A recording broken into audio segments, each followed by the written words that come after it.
San Diego Padres have been a franchise in San Diego since 1969. The team has made a strong historical impact on the city, and although they are not the most successful team, they keep fans coming back. Well, the baseball draws a lot of people to visit, especially because it's a summertime sport, and the Padres have always been a fan favorite. They haven't had a big history of winning, but they're like the Cubs. They kind of have like that little thing inside of you that makes you get ready every year. San Diego is a team that is very patriotic about the team, whether it's the Chargers or the Padres. So with that said, whenever the Padres wins or whenever they do something any remarkable, the city as a whole is really psyched. 1984 was the first time they ever made the playoffs. I had just moved here and was very interested, loved baseball, and the entire city was enwrapped. We played the Cubs in the playoffs and even made up T-shirts that said Cub Busters, and then we played the Tigers. Tigers were the best team that year, and they pretty much smoked us, but it was real fun. The entire area got into it. The San Diego Padres have been a historic staple in the great city of San Diego for many years. They have had a tremendous impact in the city and will continue to have that impact for many years to come. For Student Television Network, I'm Derek Gershevitz.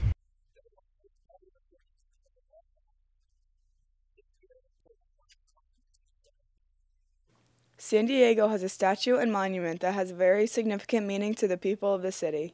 They both represent the military by giving an example of the hardships of the war and the relief of when it was over. Gary and Jan Gregson explained what the true meaning is and informed us about what they knew about the monuments. Well, personally, the true meaning is my father was in World War II, and he sailed on some of these ships, not this particular ship, but he sailed on some of the ships across the Pacific in battles during World War II. So as I look at this memorial and I see some of the names, I can see my father's name. It's not there, but I can envision his name amongst these sailors and Marines, and it takes me back.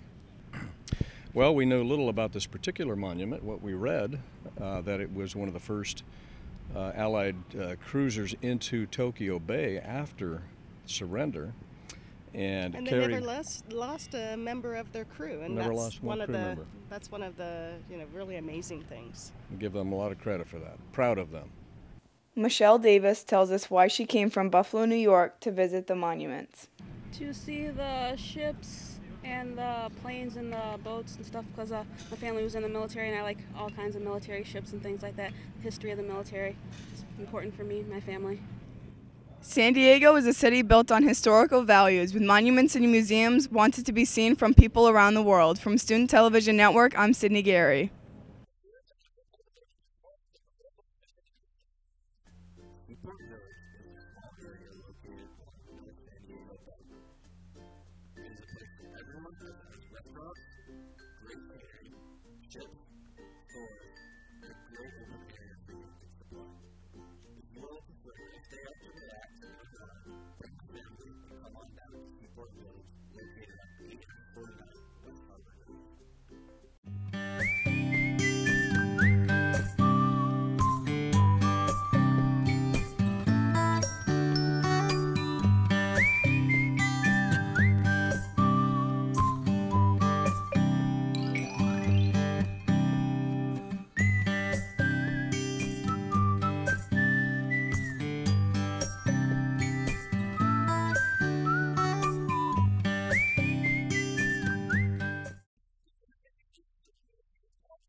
For hundreds of years, San Diego has been the home of a booming tuna fishing industry.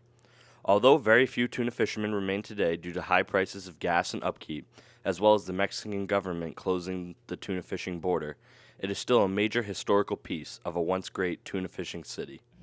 Well, originally the San Diego fisheries was a pole and line fishery founded by Italians and Portuguese families. They were all wooden boats that used to go to Ecuador and fish tuna with pole and line using live bait. They were called tuna clippers.